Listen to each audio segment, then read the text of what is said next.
নমস্কাৰ দৰ্শকসকল আমি সকলোৱে ঈশ্বৰ বা ভগৱানক বিশ্বাস কৰোঁ হয়তো আমি কেতিয়াবা ভাবো যে ভগৱান সঁচাই বিৰাজমান নে ঈশ্বৰৰ অস্তিত্ব সঁচাই আছে নে বন্ধুসকল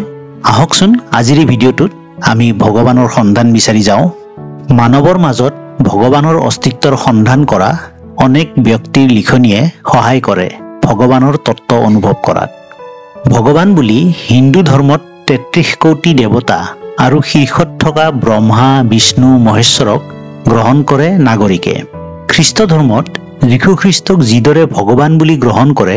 খ্ৰীষ্টান নাগৰিকে সেইদৰে হযৰত মুহাম্মদক ভগৱান বুলি গ্ৰহণ কৰে ইছলাম ধৰ্মৰ নাগৰিকে পৃথিৱীৰ প্ৰায় 4200 ধৰ্মত আবদ্ধ প্ৰতিগৰাকী ব্যক্তিৰ কাৰণে পৃথক হয় ভগৱানৰ সংজ্ঞা ভগৱান ঈশ্বৰ বা গড বুলিলে বুজা হয় এটা শক্তি যাৰ নিয়ন্ত্ৰণত থাকে বিশ্ব ব্ৰহ্মাণ্ডৰ জীৱ ধৰ্মৰ দৃষ্টিত ভগৱান এক অদৃশ্য ৰূপ যাৰ সান্নিধ্য পোৱাটো কষ্টকৰ সাধাৰণ ব্যক্তিৰ বাবে মানুহৰ মাজত প্ৰচলিত ধাৰণা মতে প্ৰতিটো জীৱৰ দেহত থকা চালিকা শক্তিটোৱে হৈছে ভগৱান মহাপুৰুষ শ্ৰীমন্ত শংকৰদেৱৰ এই মহান উক্তি যত জীৱ তত শিৱ অন্তৰ্নিহিত ব্যাখ্যা হৈছে প্ৰতিটো জীৱই হৈছে ভগৱান অৰ্থাৎ জীৱৰ ভিতৰতেই থাকে ভগৱান মানৱ জীৱনত ভগৱানৰ অস্তিত্ব প্ৰতিটো খোজতেই দেখিবলৈ পোৱা যায় পুৱা শুই উঠাৰ পৰা নিশা শুৱাৰ প্ৰাক মুহূৰ্তত ঈশ্বৰৰ আৰাধনা কৰা সুখৰ দিনবোৰত যেনে জন্মদিন বিবাহ গৃহপ্ৰৱেশ বাহন ক্ৰয় ভূমি ক্ৰয় অথবা দুখৰ দিন যেনে আত্মীয়ৰ ৰোগৰ সময়ত মৃত্যুৰ সময়ত কোনো এক দুৰ্ঘটনাৰ পৰত ভগৱানক প্ৰাৰ্থনা কৰা নিয়মবোৰে প্ৰতিষ্ঠিত কৰে ভগৱানৰ অস্তিত্ব ভগৱানৰ ওপৰত থকা আস্থা আৰু বিশ্বাসবোৰ যে অকল সাধাৰণ মানুহৰ মাজতে আবদ্ধ তেনে নহয় বৰং ৰাজনৈতিক ক্ষেত্ৰখনত সেৱা আগবঢ়াই অহা ৰাষ্ট্ৰপ্ৰধানসকল চিকিৎসা বিজ্ঞানৰ ক্ষেত্ৰখনত নতুন নতুন জীৱনদায়িনী ঔষধ আৱিষ্কাৰ কৰি মানৱৰ কল্যাণ সাধন কৰা বিজ্ঞানীসকল মহাকাশৰ গ্ৰহ নক্ষত্ৰৰ গৱেষণা কাৰ্যত ব্যস্ত থকা বিজ্ঞানীসকল আদি সকলোৱে বিশ্বাস কৰে ভগৱানৰ অস্তিত্ব কিছুদিন পূৰ্বে ভাৰতীয় মহাকাশ গৱেষণা কেন্দ্ৰ ইছৰোৱে নিক্ষেপ কৰা চন্দ্ৰযান তৃতীয়ৰ চন্দ্ৰৰ বুকুত অৱতৰণ কৰা স্থানটোৰ নামাংকন কৰা হল ভগৱান শিৱৰ নামত শিৱশক্তিস্থল যি নহওক বাস্তৱত আমি দেখা পোৱা মন্দিৰ মছজিদ গীৰ্জা গুৰুদ্বাৰা বা বৌদ্ধ মঠবোৰত মানৱৰ প্ৰৱেশ বা আৰাধনাৰ আঁৰত থাকে এক হাবিয়াস ভগৱানৰ সান্নিধ্য লাভ কৰাৰ অসমত থকা গাঁৱৰ নামঘৰবোৰৰ ওচৰৰ বাসিন্দাসকলৰ মাজত প্ৰচলিত বুঢ়া ডাঙৰীয়া নামটোৰ আঁৰত আছে ভগৱানৰ অস্তিত্ব গাঁৱৰ বৃদ্ধসকলৰ মুখত শুনিবলৈ পোৱা কাহিনীবোৰত পুৱতি নিশা শুদ্ধ কাপোৰ পিন্ধি নামঘৰৰ চৌহদত পদব্ৰজে ভ্ৰমণ কৰাজন হৈছে বুঢ়া ডাঙৰীয়া অৰ্থাৎ ভগৱান ভগৱানৰ অস্তিত্ব প্ৰতিজন ব্যক্তিৰ মস্তিষ্কত উপলব্ধ বুলি দাবী কৰে একাংশ চিকিৎসা বিজ্ঞানীয়ে বিশ্বৰ উন্নতমানৰ চিকিৎসা বিদ্যালয় আৰু চিকিৎসালয়ত ভগৱানৰ সন্ধান বিচৰা হৈছে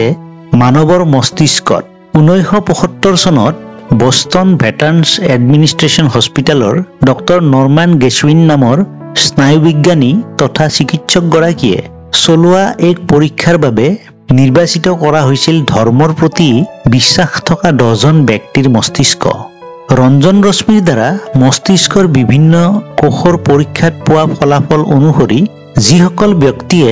ভগৱানক বিশ্বাস কৰে তেওঁলোকৰ মস্তিষ্কৰ কোষত পোৱা গৈছিল বৈদ্যুতিক বিস্ফোৰণ অৰ্থাৎ ভগৱানক বিশ্বাস কৰা সকলৰ মস্তিষ্কৰ কেতবোৰ কোষত পোৱা গৈছিল সঘনে হোৱা বৈদ্যুতিক বিস্ফোৰণ 1998 চনত কেলিফৰ্ণিয়া বিশ্ববিদ্যালয়ৰ স্নায়ুবিজ্ঞানী তথা অধ্যাপক ভিলায়ানুৰ এছ ৰামাচন্দ্ৰনে লিখা এখন ফেণ্টম ইন দ্য ব্ৰেইন শীৰ্ষক গ্ৰন্থত উল্লেখ কৰা মতে সকলো ব্যক্তিৰ মস্তিষ্কত খন্তেকীয়া পাহৰা ৰোগত আক্ৰান্ত হয় মেডিকেলৰ ভাষাত যাক কোৱা হয় টেম্পৰেল এপিলেপসি আৰু ব্যক্তিৰ দেহত প্ৰবাহিত হয় এক আবেগৰ বৈদ্যুতিক সঞ্চালন ভগৱান শব্দটোৱে প্ৰতিগৰাকী ব্যক্তিৰ চৰ্মৰ মাজেৰে প্ৰবাহিত কৰা আবেগৰ অনুভূতিয়ে অধিক সক্ৰিয় কৰে ভগৱান বিশ্বাস ইউনিভাৰ্চিটি অফ পেনচিলভিয়াৰ স্নায়ু আৰু মস্তিষ্কৰ বিজ্ঞানী মাইকেল পেছিংগাৰে 2001 বৰ্ষত প্ৰকাশ কৰা এটা গৱেষণাৰ প্ৰবন্ধত উল্লেখ কৰা মতে উপাসনাৰ সময়ত মানুহৰ মস্তিষ্কৰ প্ৰতিটো কোষ হৈ উঠে সক্ৰিয় আৰু সেই কাৰণেই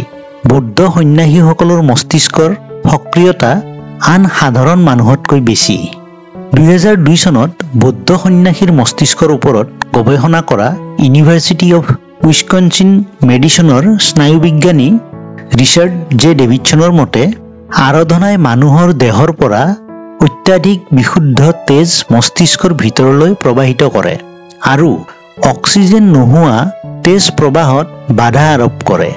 ভগৱানৰ সন্ধানত মঠ মন্দিৰ গীৰ্জা মছজিদ আদিলৈ যোৱা ব্যক্তিসকলৰ মস্তিষ্কলৈ দেহৰ পৰা বিশুদ্ধ ৰক্তৰ সঞ্চালন কৰি মানসিক শক্তি দিয়া কাৰ্যটোৰ আঁৰত নিহিত হৈ আছে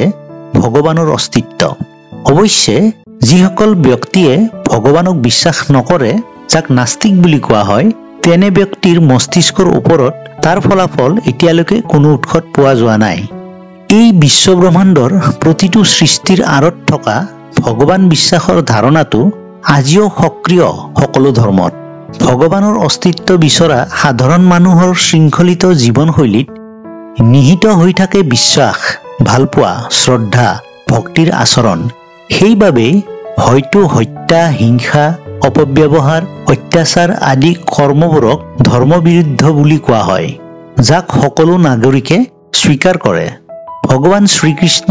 ভগৱান যীশু ভগৱান হজৰত মহম্মদ ভগৱান গৌতম বুদ্ধ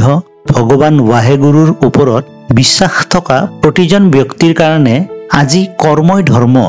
আৰু চকুৰে নেদেখা অদৃশ্য শক্তিটোৱেই হৈছে ভগৱান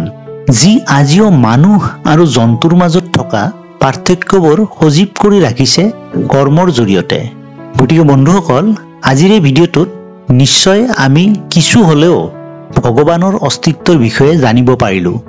বন্ধুসকল আজিৰ ভিডিঅ'টো এইখিনিতে সামৰণি মাৰিছো ভিডিঅ'টো যদিহে আপোনালোকে চাই ভাল পালে তেতিয়াহ'লে লাইক বাটনটো এবাৰ অনুগ্ৰহ কৰি প্ৰেছ কৰি দিব আৰু এই ভিডিঅ'টো আপোনালোকে কেনেকুৱা পালে কমেন্ট বক্সত কমেন্ট লিখিবলৈ নাপাহৰিব আৰু লগতে আগলৈ আপোনালোকে কেনেকুৱা ধৰণৰ ভিডিঅ' এই চেনেলটোত বিচাৰে সেয়াও জনাবলৈ নাপাহৰিব লগতে যদিহে আপোনালোকে এতিয়ালৈকে মোৰ এই চেনেলটো সাবস্ক্ৰাইব কৰা নাই অনুগ্ৰহ কৰি